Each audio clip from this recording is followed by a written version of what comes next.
नमो नमः अर्थात सभी विद्यार्थियों मित्रगणों का सस्नेह नमस्कार। आप सभी का मैं कक्षा 7 के इस द्वाविंशतितम अर्थात 22वें वीडियो में हार्दिक अभिनंदन एवं स्वागत करता हूं।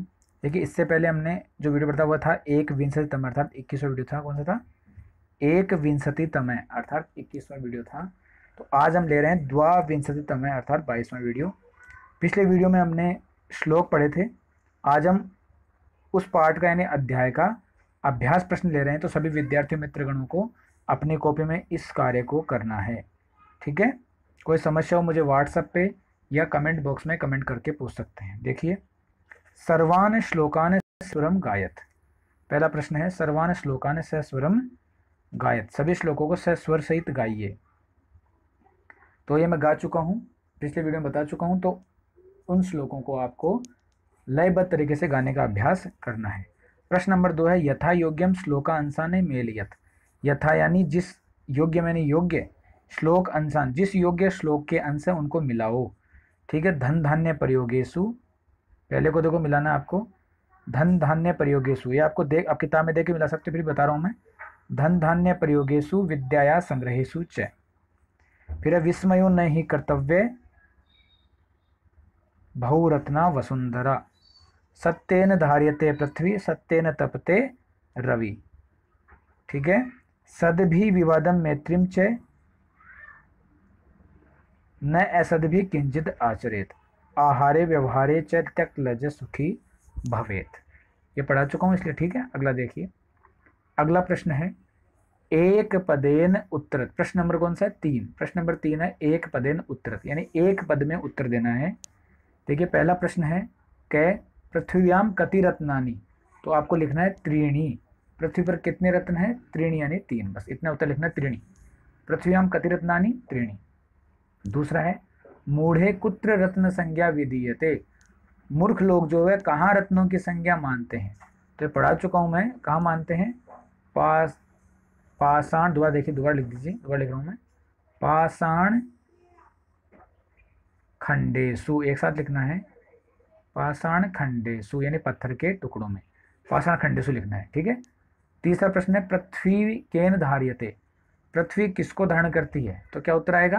देखो अभी ऊपर आया, अभी अभी ये देखो, ये रहा क्या? सत्येन, है ना। तो क्या उत्तर आएगा? सत्येन, ये लिख देना उत्तर में, सत्येन। पृथ्वी केन धार्यते, सत्येन, सत्येन। ठीक है। फिर देखिए, चौथा प्रश्न है, के संगतिम कुर्वीत, किन की संगति करनी चाहिए? तो सज्जनों की। तो क्या लिखोगे? सदभी। क्या लिखोगे? सदभी, पाठ के अनुसार सदभी। ठीक है, सदभी। लोके वशीकृति का, संसार में वश में करने योग्य क्या, अर्थात किसके द्वारा किसी को वश में किया जा सकता है? उत्तर क्या होगा? क्षमा, क्षमा। लोके वशीकृति का क्षमा। प्रश्न नंबर 4 है, रेखांकित पदानि अधिकृत्य प्रश्न निर्माणम कुरुत। रेखांकित पदों के आधार पर प्रश्नों का निर्माण करना है। देखिए, सत्येन वाति वायु, तो सत्येन से क्या होगा? केन। क्या उत्तर होगा? केन। देखिए, प्रश्न कैसे बनते हैं, मैंने आपको पिछले वीडियो में, पिछले वीडियो में जो व्याकरण का वीडियो लिया था उसमें मैंने बताया था, एक शब्द रूप आपको लिखा था किम, किम यानी क्या। उसके मैंने रूप लिखाए थे आपको तीनों में, पुल्लिंग, स्त्रीलिंग और नपुंसकलिंग। तो उस वीडियो को अच्छे से देखना, सारे प्रश्न वहीं से बन जाएंगे। ठीक है। देखिए, केन, सत्यन की जगह केन, ये कौन सा है? तृतीय विभक्ति एक वचन, इसलिए आएगा केन। ठीक है। फिर है, सदभी एव सह आसीत, तो के, सदभी से क्या होगा? के। दोबारा देख लीजिए, क्या होगा? के। क्या लिखना है आपको? के। सदभी की जगह के। किन के साथ रहना चाहिए? सज्जनों के साथ। वसुंधरा बहुरत्ना भवती, वसुंधरा क्या है? स्त्रीलिंग है, तो क्या बनेगा? का। क्या बनेगा? का बहुरत्ना वसुंधरा, तो का क्या लिखोगे? का मतलब होता है कौन? बहुरत्ना भवते यानी पृथ्वी यानी वसुंधरा। ठीक है। अगला है घ। घ में है, विद्याया संग्रहेशु त्यक्त लज सुखी भवेत। विद्याया किसमें? पंचमी षष्ठी एक वचन, तो क्या बनेगा? कश्यः। क्या बनेगा? कश्यः स्त्रीलिंग में, कश्या, यहाँ क्या होगा? कश्या। सदभी मैत्रीम कुर्वीत, सज्जनों की मित्रता करनी चाहिए। मैत्रीम से क्या आएगा? किम। सदभी किम कुर्वीत मैत्रीम। ठीक है। फिर देखिए, प्रश्नानाम उत्तराणी लिखत, प्रश्नों के उत्तर लिखने। प्रश्न नंबर 5 है, प्रश्नों के उत्तर लिखो, ये लिखना आपको पूर्ण वाक्य में। कुत्र विस्मय न कर्तव्य, कहाँ विस्मय नहीं करना चाहिए? देखिए, मैं उत्तर बताता हूँ आपको, जो पाठ पढ़ाया था उसी में से है, कहाँ विस्मय नहीं करना चाहिए। रहा देखो, इसका पूरा लिखना उत्तर। दाने तपसी शौर्य च विज्ञाने विनयनये विस्मयो न ही कर्तव्यो बहुरत्ना वसुंधरा। दान में, तपस्या में, शौर्य में और विज्ञान में अर्थात विनम्रता में, और नए में अर्थात नीति में, इन सब में हमें विस्मय नहीं करना चाहिए अर्थात आश्चर्यचकित नहीं होना चाहिए, क्योंकि ये सब हमारे कर्तव्य के पालन है, क्योंकि इस पृथ्वी पर बहुत सारे रत्न बिखरे पड़े हैं। बता चुका हूं मैं, तो इसको आपको उत्तर के रूप में लिखना है। अगला प्रश्न देखिए, अगला प्रश्न है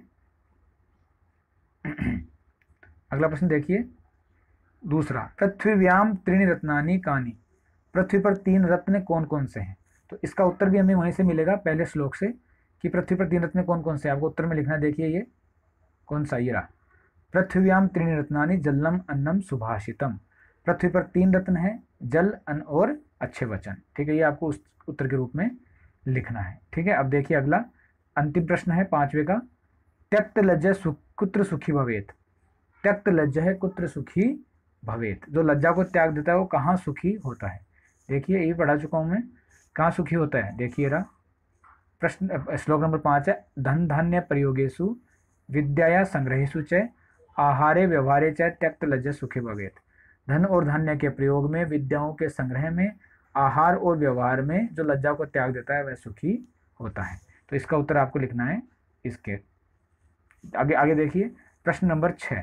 प्रश्न नंबर 6 में क्या है, मंजूषातः पदानि चित्वा लिंग अनुसारम लिखत। मंजूषा में दिए गए पदों को लिंग के अनुसार लिखना है। देखिए आपको बता दें संस्कृत में 3 लिंग होते हैं, कौन कौन से, पुल्लिंगम, स्त्रीलिंगम और अंतिम है नपुंसक लिंगम। देखो 3 दे रखे हैं, यानी 9, तो 9 शब्द यहाँ पे हमें दे रखे हैं, तो 9 को हमें लिखना है। देखिए कैसे लिखोगे, रत्नानी कहाँ आएगा, रत्नानी आएगा नपुंसक लिंग में, तो आपको नपुंसक लिंग में डालना है रत्नानी को। फिर देखिए वसुंधरा, अभी बताया था इस लिंग में, तो इस लिंग में डालना है वसुंधरा। सत्यन, ये किस में आएगा, पुल्लिंग में आएगा, तो सत्यन डालना है पुल्लिंग में। फिर देखिए सुखी, सुखी कहाँ आएगा, सुखी आएगा इस लिंग में, दूसरा होगा इस लिंग का। अन्नम कहाँ आएगा, नपुंसक लिंग में, तो अन्नम कहाँ आएगा, नपुंसक लिंग में। वन्नी यानी अग्नि, ये कहाँ आएगा, पुल्लिंग में, तो वन्नी को डालना है पुल्लिंग में। फिर देखिए रवि ही, रवि यानी सूर्य, ये कहाँ आएगा, पुल्लिंग में। ठीक है, तो पुल्लिंग के तीनों हो गए। फिर देखिए पृथ्वी, पृथ्वी कहाँ आएगा, इस लिंग में, ये भी पूरे हो गए पृथ्वी। और संगतिम नपुंसक लिंग, ये भी पूरे हो गए। ठीक है, तो देखो दोबारा बताता हूँ मैं, रत्नानी नपुंसक लिंग, वसुंधरा स्त्रीलिंग, सत्यन पुल्लिंग, सुखी स्त्रीलिंग, अन्नम नपुंसक लिंग, वन्नी पुल्लिंग, रवि पुल्लिंग, पृथ्वी स्त्रीलिंग और संगतिम नपुंसक लिंग। तो आज का अंतिम प्रश्न है इस पाठ का, इस अध्याय का, अधोलिखितेषु धातवः के सन्ति। नीचे दिए गए पदों में कौन कौन सी धातुएं हैं। अधोलिखित पदेषु धातवः के सन्ति, धातुएं किसमें, बहुवचन में। तो करोति, करोति में कौन सी होती है, क्री, कौन धातु होती है, क्री धातु।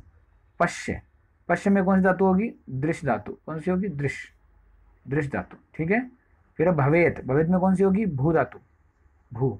और तिष्ठति में होगी स्था, स्था या तिष्ठ धातु, दोनों कह सकते हैं, स्था या तिष्ठ, दोनों सही है। ठीक है, स्था और तिष्ठ। तो आज की वीडियो में इतना ही। ध्यान रखना है सभी विद्यार्थियों का नाम मेरे पास है, सभी विद्यार्थियों को ये काम है जो अपनी कॉपी में करना है। हर एक विद्यार्थी को अपना नाम लिख के इस काम को व्हाट्सएप पे भेजना है, और मैं चेक करूंगा कि किसने भेजा किसने नहीं भेजा। ठीक है, तो बहुत बहुत धन्यवाद। आज की वीडियो में इतना ही। जय हिंद, जय भारत।